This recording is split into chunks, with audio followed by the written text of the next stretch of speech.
The sun beats down on the white dust of the Sinai Peninsula. A man stands at the entrance. They read the text and imagine a divine visage looking down from a cloud, dispensing favor like coins into a beggar's cup. He is stepping into the absolute zero of the cosmos. He is taking the terrifying, freezing vacuum of the turned back, so that humanity will never have to hide in the trees again. He takes the darkness. He takes the silence. He takes the closed gate.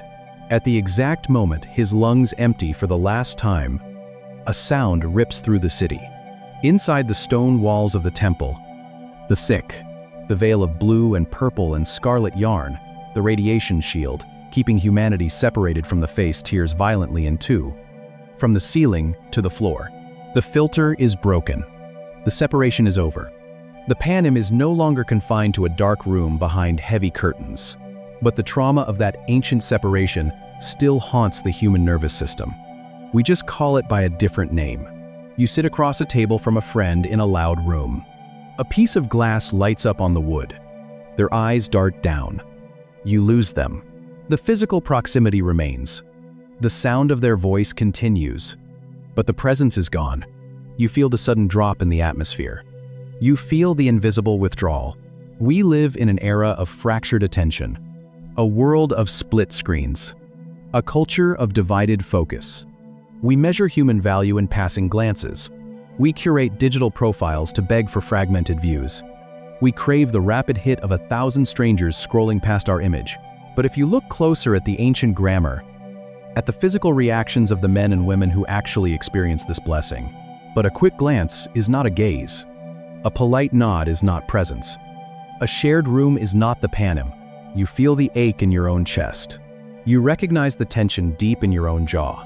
You are carrying the exhausting weight of partial presence every single day. Think about the people you love most. Your children do not just want your physical proximity while your eyes track an email. Your spouse does not just want your distracted agreement from across the kitchen. They want your face. They want the heavy, unshielded reality of your attention locking onto theirs. This ache is not a byproduct of modern technology. It is the echo of Eden. You were designed for the unbroken gaze. You were built to exist under the thick canopy of absolute, loving attention. When you do not have it, your nervous system panics. When you settle for the distracted, partial glances of a busy world, you are trying to survive on crumbs in the exile. You are wandering the desert, looking for a tent you can never quite reach. But the torn veil in Jerusalem changed the trajectory of the universe. The exile is actively reversing, and the final chapter of the biblical text reveals exactly what the end of the story looks like. At what happens to the earth when this face turns away, you start to see something. The polite, sanitized reading completely misses. An old man stands on the jagged, wind-scoured rocks of a prison island. He tastes the sharp salt of the Aegean Sea on his cracked lips. He looks up, and the fabric of the sky tears completely open. John, the exiled apostle, watches a new reality descend. He sees a city coming down out of heaven. He looks for the temple, the thick curtains, the bronze altars, the heavy stone walls that kept humanity safely separated from the consuming fire of God's presence. But there is no temple. He looks for the sun and the moon, but the sky above the city is entirely empty of them. The text says the city does not need the sun, because the glory of God provides its light. The streets are paved in gold as clear as glass. A river of water runs bright as crystal. And then, in Revelation chapter 22, verse 4, John writes down a 7-word sentence that undoes every tragedy since the Garden of Eden. They will see his face. The Greek word John presses into the parchment is prosopon, the exact, direct equivalent of the Hebrew Panim. This is the climax of the entire biblical library. Moses had to hide in the dark cleft of a rock while the glory passed by. The high priest had to burn thick clouds of incense just to survive a momentary entrance into the holy room. The face of God is not a physical countenance. It is an unbearable weight of attention. The ancient refugees begged for the face to shine, knowing the unshielded voltage of it would instantly crush them. But in the new city, The citizens stand directly in the lethal radiation of the divine attention. And they do not burn. They do not hide among the trees. They do not scramble to sow fig leaves over their shame. The flaming sword is extinguished. The closed gate is shattered. The long exile is finally over. The nervous system of humanity has been glorified, made capable of holding the absolute weight of the unfiltered Panim. Heaven is not a geographical destination with better real estate. It is the restoration of the unbroken gaze. There are no shadows in this city because the face never turns away. There is no night because the attention never fractures. The dome of protection that was lost in the dirt of Genesis is permanently, eternally restored over the streets of the New Jerusalem. The grand narrative of the Bible begins with humanity hiding from the face in sheer terror, and it ends with humanity staring into the face in total peace. But that restoration is not just a promise for a future city. The veil was torn in the first century, and the early church understood that this ripped fabric changed the atmosphere of the present. When the ancient Israelites stood in the scorching heat and asked for God's face to shine on them, 16th century scholars sitting in freezing European monasteries began to use a Latin phrase to describe this torn veil reality. You can almost see their breath rising in the damp air. Hear the scratching of iron gall ink on thick parchment as they wrote it down by candlelight. Coram Deo. It translates literally to "before the face of God." For the reformers and the early theologians who anchored their entire lives to this concept, the tearing of the temple curtain meant that the Panim was no longer geographically confined to a dark room in Jerusalem. The heavy, consuming attention of the Creator had broken out of the Holy of Holies. It was loose in the world, in the Old Testament economy. To stand directly before the face of God without a priest and a blood sacrifice was guaranteed death. The radiation was too strong, but because of the 3 hours of darkness at Golgotha, the equation completely inverted. Through the finished work of the cross, the Panim transformed from a lethal danger zone into the very atmosphere of the believer's everyday life. Living Coram Deo meant that every mundane, exhausting human action was now performed directly under the unbroken gaze. Sweeping a dusty stone floor was done before the face. Hammering a piece of hot iron on an anvil was done before the face. They were not asking for a distant deity to look in their general direction. They were invoking a force so potent, standing chained to a wooden stake while the executioner lit the firewood was done before the face. There was no secular space left. The vacuum of the world had been entirely filled. Coram Deo is not a behavioral threat designed to keep you afraid of making a mistake. It is a structural guarantee that you are never unseen. It means that when the world turns its back, the physics of your reality remain completely unchanged. The culture of the ancient Near East believed that if the gods were angry, they looked away, leaving humanity to the chaos of the dark.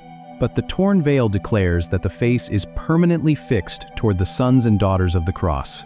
The theological history of the phrase is beautiful on a piece of parchment, but its implication for the quietest, most desperate rooms of your life is absolute.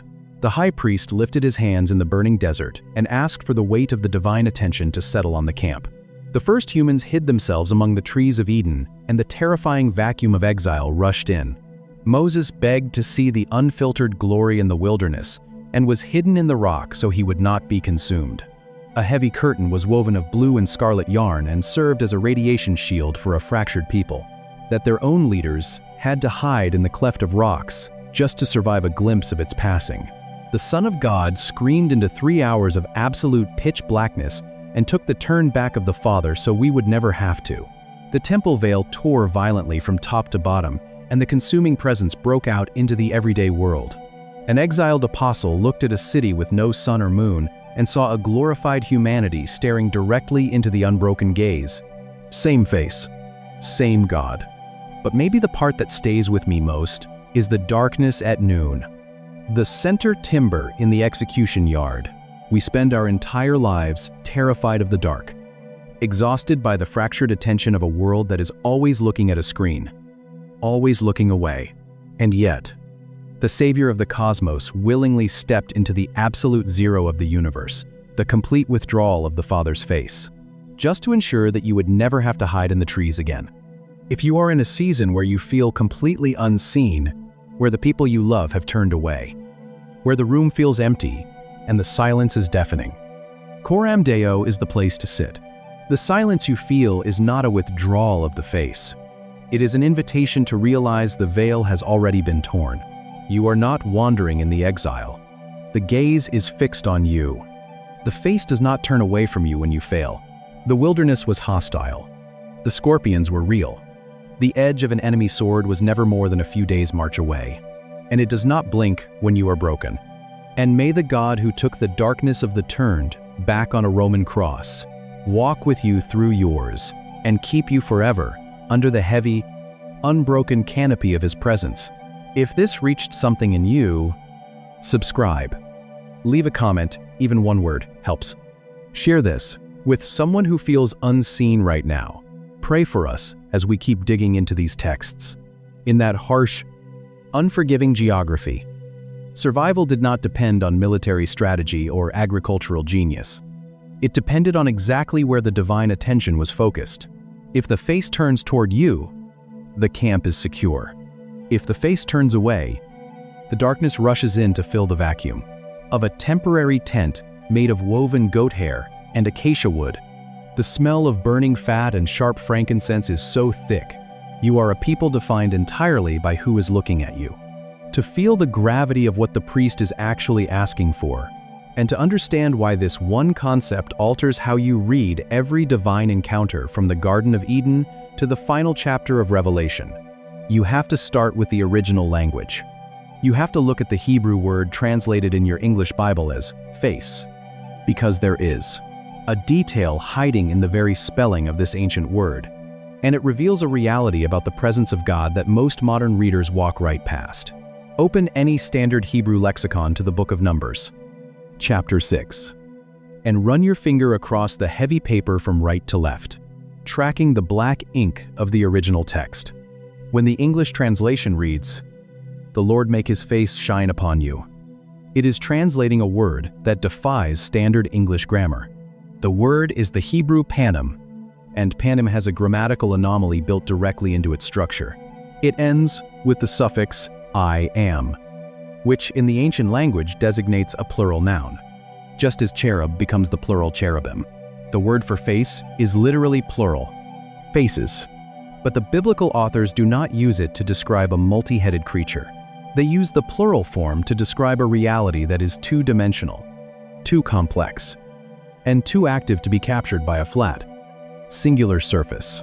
It catches in the back of the throat. The crowd of nomadic refugees gathered in the sand is completely silent.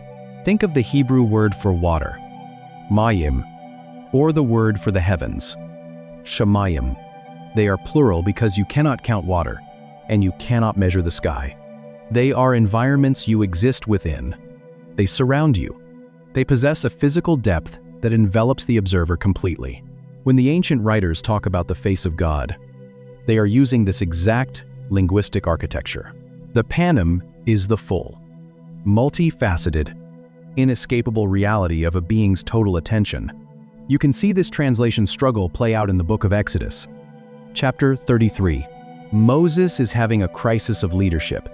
Terrified of moving the people forward into the burning heat of the desert without a guarantee of survival, God responds to him with a promise.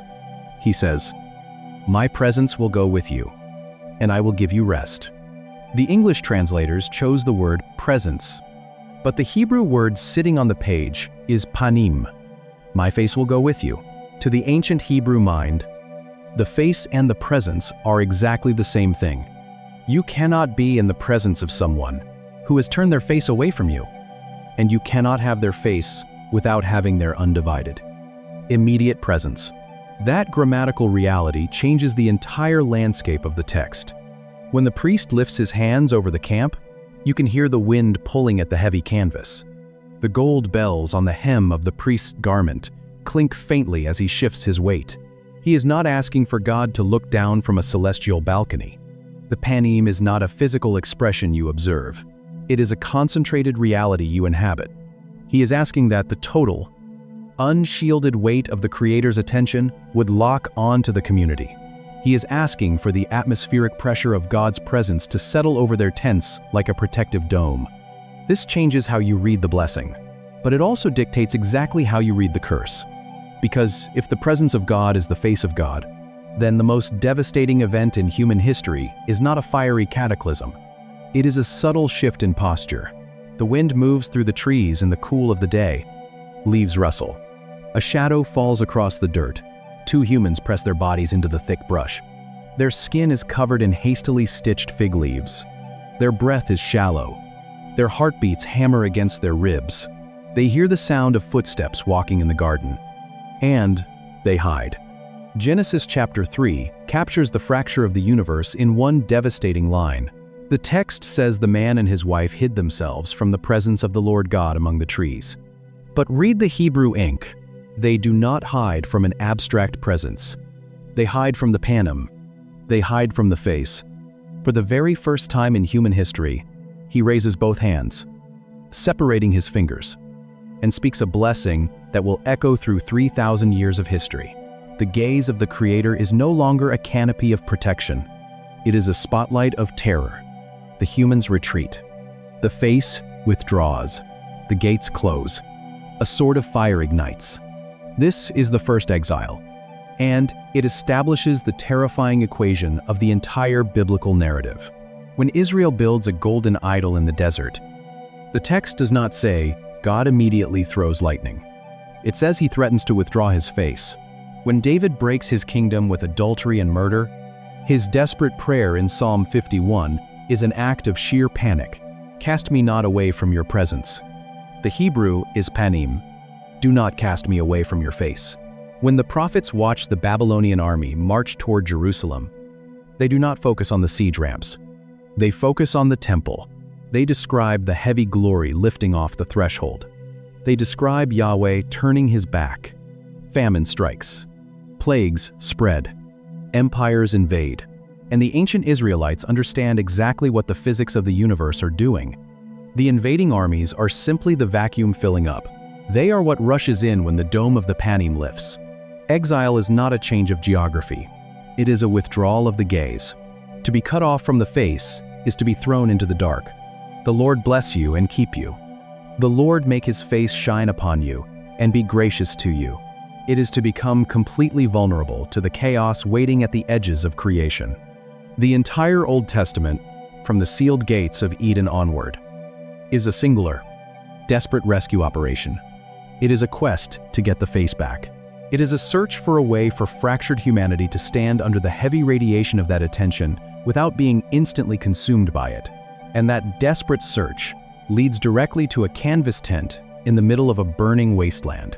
The architecture of the Old Testament tabernacle is essentially an engineering solution to a theological problem. How do you bring the concentrated reality of the Panim, the unshielded, burning attention of the Creator, back into the center of a human community? Without instantly destroying them, you cannot just drop the unfiltered presence of a holy God into the middle of a fractured, rebellious camp. The spiritual radiation would be fatal. So the ancient Israelites are instructed to construct a system of physical barriers. They build outer walls of heavy woven linen. They hang thick veils of blue and purple and scarlet yarn, and they fill the air of the inner rooms with the choking, fragrant smoke of burning incense. The Lord lift up his countenance upon you and give you peace. Today, this blessing is a signal. The high priest is permitted to enter that innermost room only once a year, carrying the blood of a goat, to smear on the copper and gold furniture, moving with agonizing care so that he does not die. The veil is not a punishment. It is a filter. It is an act of severe grace designed to let the community live near the face without having to stare directly into the lethal voltage of its unshielded glory. But Moses experiences a unique anomaly in this system. The text records that Moses would enter a smaller, temporary structure, pitched outside the camp.